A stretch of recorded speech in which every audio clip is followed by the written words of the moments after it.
Olá, vamos continuar a nossa conversa sobre o livro de Jonas.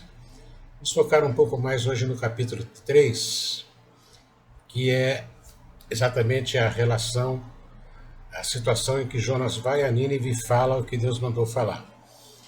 É muito interessante isso, porque há uma ironia por trás dessa narrativa que eu vou dizer depois. Nota que o capítulo 3 começa dizendo que a palavra de Deus veio a Jonas pela segunda vez. A primeira vez foi aquela que ele recusou. E agora ele vai a Nínive e prega contra ela a mensagem que Deus mandou ele pregar. E Jonas foi a Nínive e andou por Nínive anunciando: ainda há 40 dias Nínive será destruída. Interessante que fala 40 dias, né? Esse número 40 no Antigo Testamento e também no Novo tem um certo significado. Não tenho gente falar aqui muito sobre isso, mas 40 dias, quer dizer, é um tempo de provação, né? Um tempo de preparação, um tempo de chance para que a cidade se converta. A igreja cristã adotou a quaresma exatamente, em parte, mantendo esse costume judaico, os 40 dias de provação, né? De jejum, de penitência, de busca de conversão, de mudança. Mas acontece que, quando Jonas começou a anunciar aquela palavra, acreditaram em Deus. Proclamaram jejuns, vestiram roupas feitas de pano de saco. Todo mundo fez isso, desde o maioral da cidade até o menor habitante. O próprio rei de Nínive se levantou do trono, tirou os trajes reais, humilhou-se, cobriu-se de pano de saco e sentou-se sobre cinzas. E mandou proclamar em Nínive um edital dizendo que todos deveriam fazer esse ato penitencial, que todos deveriam arrepender-se. E clamaram a Deus e se converteram. O rei mesmo diz no seu édito, né? Talvez Deus se volte e mude de ideia, e então afaste o furor da sua ira para que não pereçamos. E de fato Deus viu o que eles fizeram e se converteram do seu mau caminho, mudaram de rumo e mudou de ideia quanto ao mal que ia fazer e não fez. A ironia desse texto é que é exatamente o oposto do que acontecia em Israel. De uma certa forma, o livro de Jonas é também uma crítica à postura das lideranças de Israel e de Judá, né? Especialmente de Judá, do Reino do Sul, com relação aos profetas. Os profetas sempre foram maltratados, sempre foram desprezados, não eram levados a sério, até porque o que eles diziam muitas vezes chocava-se com o pensamento oficial da liderança religiosa, da liderança real, que no caso de Israel, de Judá, o rei era uma espécie de representante de Deus perante a nação, junto com o sacerdote. Não é à toa que Jesus diz, em certo momento lá, num dos evangelhos, ele diz que o profeta não é bem-vindo em sua própria terra. De fato, não é. Mesmo quando ele é mandado para outra terra, como foi o caso, por exemplo, de Amós, que sendo do Reino do Sul, foi profetizar contra o Reino do Norte, lá em Samaria, na cidade de Samaria, e foi convidado gentilmente a se retirar da área. Ler o livro de Amós, você vai ver esse episódio, é muito interessante. Então, ao contrário do que acontecia, do que era a realidade dos profetas na terra entre os israelitas, entre os judeus, o povo de Nínive, o rei de Nínive, eles se converteram, eles obedeceram. O texto está dizendo assim, olha, até os assírios, que eram um povo cruel, ao ouvirem a palavra de Deus se converteram. Enquanto que vocês aqui, que são povo de Deus, não dão pelota para ela. O clamor do rei de Nínive, o clamor da cidade é exatamente o clamor de quem reconhece o seu pecado, o clamor do pecador arrependido, que teme a ira de Deus e se coloca, se prostra diante de Deus Todo-Poderoso. Eu me pergunto se às vezes a igreja não continua fazendo isso. Se olharmos para a história da igreja, vamos ver que tanto do lado da igreja romana quanto da igreja protestante, sempre houveram as cruzadas contra os hereges, pessoas que falavam coisas que as autoridades não queriam ouvir. Até hoje isso acontece, não se bota na fogueira, mas se coloca no ostracismo, por exemplo, ou uma disciplina eclesiástica tipo silêncio obsequioso. Muitas vezes a gente fala na igreja, a igreja não ouve. Não só as autoridades eclesiásticas, mas também as congregações. Temos profetas entre nós que são desprezados, que não são levados a sério, mas estão às vezes proclamando realmente a palavra de Deus. Hoje se dá muita desculpa para isso, né? Não, o cara quer aparecer, o cara não sei o quê, mas cuidado. Há coisas que estão sendo ditas e precisam ser ditas para a igreja e a igreja não quer ouvir. Prefere ficar lá no seu cantinho, no seu gostosinho da comunidade, no seu mundinho fechado e não vê a realidade ao seu redor e dá um testemunho mal, testemunha mal, porque não se confronta com a realidade, fica tentando dar um jeitinho de trazer gente para a igreja, quando devia levar a palavra de Deus para as pessoas. Então é isso, gente. Reflita sobre isso. Nínive se converteu. Aparentemente, o Jonas, vamos ver isso no próximo capítulo, no capítulo 4, parece que a profecia não deu certo. Não, a profecia deu muito certo. Ela foi ouvida. Ela foi ouvida, coisa que não acontecia em Israel. Por isso, o livro de Jonas é também uma crítica à própria realidade de Israel, à própria realidade do povo israelita, que ficava tão preso ao seu costume, à sua lei, e não levava a sério a palavra que Deus enviava para eles. Cristalizaram a palavra de Deus na lei. Do tempo de Jesus, isso acontecia muito. É só ver os embates que Jesus tinha com os fariseus, principalmente, que eram muito zelosos em observar, lavar as mãos, fazer isso, fazer aquilo, para serem puros, mas eram incapazes, por exemplo, de partilhar com quem mais necessitava. O próprio Jesus é, de certa forma, um profeta que é rejeitado.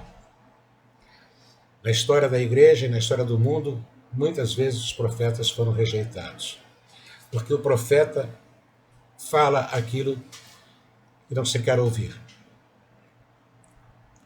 De certa forma, a profecia, quando é aquela dada por Deus, ela é contrária aos nossos maravilhosos alvos e aos nossos maravilhosos ideais, que vão cristalizando a mensagem da palavra de Deus, engessando, de modo que ela não se reatualiza, fica sempre se lembrando do que se passou e nunca se vê a palavra de Deus se manifestando hoje.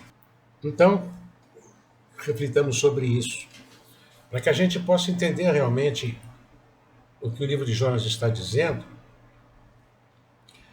porque o livro de Jonas fala do drama, e vamos dizer também da alegria de ser profeta, mas também fala da realidade de como se reage à palavra do profeta. Nesse caso, Nínive é feita como um exemplo, ou um contra-exemplo do que acontecia em Israel, né? Isso é muito interessante da gente ver. Se a gente for agora olhar o capítulo 4, do livro de Jonas, nós vamos ver algo interessante. O Jonas ficou muito aborrecido e com raiva, porque Nínive foi perdoado. E disse, aí ele se justifica diante de Deus, por que ele não queria ir para Nínive? Por que ele fugiu para Tarsis? Ele diz assim, estando eu na minha terra, não foi isso que eu disse? Me adiantei, fugi para Tarsis, porque eu sabia que tu és um Deus bondoso e compassivo, tardio em irar-se e grande misericórdia, e que mudas de ideia quanto ao mal que anunciaste. Agora, Senhor, peço que me tires a vida, porque para mim é melhor morrer do que viver. Ou seja, o orgulho do Jonas foi ferido. Ele era daquele tipo de cara que falou assim, olha, viu, eu não disse, vocês não fizeram, e agora estão pagando caro, né? A gente conhece muita gente assim, né? Que vem com uma conversa e depois assim, viu, eu avisei, você não levou a sério, não sei o quê, né? Eu já ouvi muitas vezes famílias dizendo isso para doentes em situações de UTI ou de gravidade. Está vendo? Eu dizia para você, pare de fazer isso, pare de fazer aquilo, não coma daquele jeito, e agora olha aí, você está sendo vítima de você mesmo. É a velha conversa, né? De que você plantou, você colheu. Como se nós não tivéssemos nada a ver com o erro dos outros, e nem é nosso papel ajudá-los a sair do erro, mas pelo contrário, queremos ser juízes e queremos condená-los. E Deus conversa com Jonas assim: você acha que é razoável ter essa raiva toda? É razoável você ficar com raiva porque eu tive misericórdia? E lá foi o Jonas para o leste da cidade, mais longe ainda da sua terra natal. Construiu um abrigo, ficou lá sentado na sombra para ver o que acontecia com a cidade. Não acontecia nada, a cidade se converteu, a cidade não foi destruída, a cidade mudou de rumo. E Deus fez crescer uma planta por cima do Jonas, né, para que fizesse sombra sobre a sua cabeça, a fim de livrar ele do desconforto do sol. E Jonas ficou contente por isso. Mas no dia seguinte, ela secou. Ao amanhecer, Deus mandou um verme, aliás, um vento muito quente, e o sol bateu na cabeça do Jonas, de maneira que ele quase desmaiou, e aí de novo ele ficou com a cabeça quente e queria morrer de novo. Para mim é melhor morrer do que viver. E de novo Deus pergunta para ele: você acha razoável essa sua raiva por causa da planta? É tão razoável que eu quero morrer. O Jonas era o cara, cabeça quente, um cara estouradinho, né? Estava, de certa forma, ele tentou fugir de Deus, não conseguiu, e então se sentiu grande, portador da palavra de Deus, e aí a palavra que ele disse não se cumpriu. Embora tenha se cumprido, eles se converteram, seu orgulho ferido fez ele desejar morrer. Quer dizer, o Jonas insiste em ser jogado no mar, insiste em voltar para o fundo do poço, permanece no fundo do poço. Deus o tirou do dentro do peixe, o levou a cumprir a sua tarefa, mas o Jonas, talvez querendo ser perfeccionista, ou querendo decidir o que Deus devia fazer, queria se colocar no lugar de Deus, como muita gente faz, ao ser frustrado nesse seu desejo, quis morrer. E Deus então lhe dá a final lição, e é o final do livro. Você tem compaixão da planta que não lhe custou nenhum trabalho. A planta, você não tinha a planta aqui, eu fiz ela aparecer, ela morreu, eu fiz ela morrer, e você fica lamentando, tendo compaixão da planta. E acha que eu não deveria ter compaixão da grande cidade de Nínive, onde há mais de 120 mil pessoas que não sabem distinguir entre a mão direita e a mão esquerda, e também muitos animais.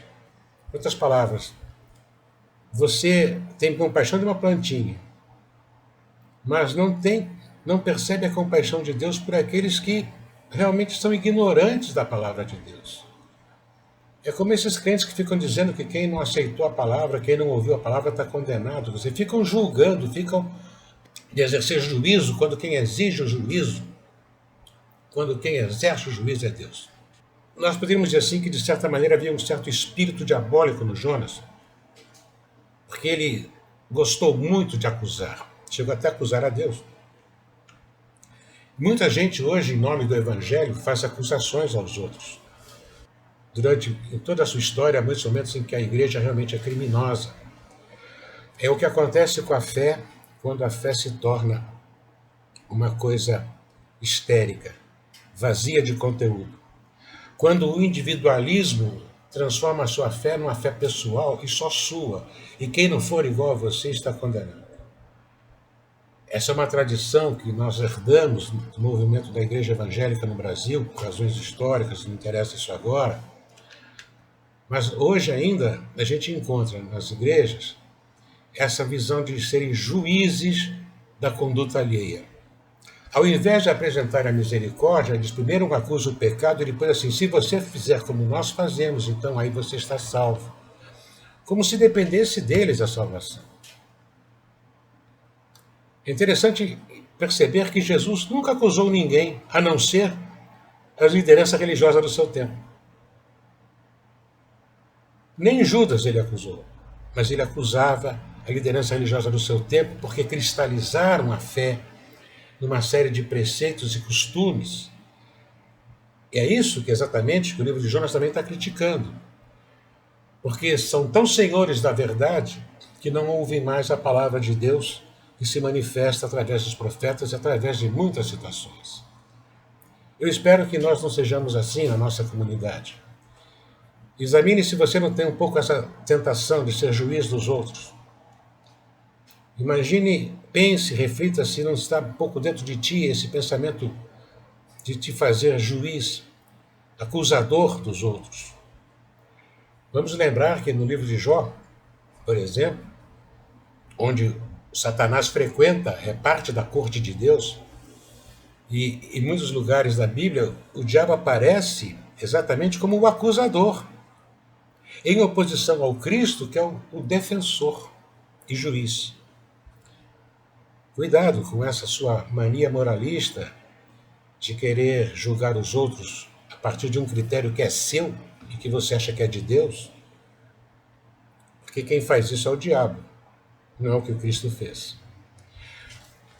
Você pode estar sendo chamado por Deus para ser profeta ou profetiza. Eu sei que isso assusta. Eu sei que quando Deus chama, nos dá uma vocação, essa vocação primeiro nos parece muito dura.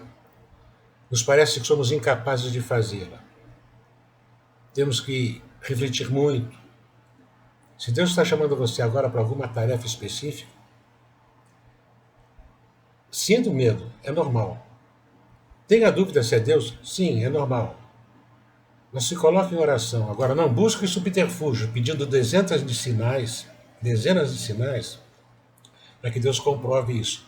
Porque essa é uma maneira de postergar a tua vocação.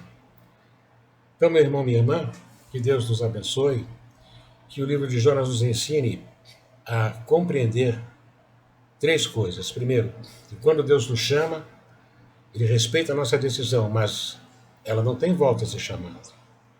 Ele vai insistir. Por quê? Só Ele sabe. Segundo, lembrar que se você é enviado para ser profeta, não será bem acolhido. Profetas que são bem acolhidos são falsos profetas. Era só ver os profetas de Baal, faz um sucesso danado. Né? É só ver esses falsos profetas que reúnem multidões porque falam aquilo que as pessoas querem ouvir. E terceiro, Deus é sempre misericordioso. Por isso vale a pena profetizar. E essa é a alegria de quem é profeta. Porque ao profetizar o juízo de Deus, ele também está profetizando a oportunidade da conversão, da mudança de rumo. E não há alegria maior que o profeta ao perceber a misericórdia de Deus agindo diante daquela realidade que ele denunciou. Deus seja louvado, Deus nos abençoe e nos guarde. Deus, Pai, Filho e Espírito Santo, abençoe a nós todos os dias, hoje e sempre. Até a próxima vez.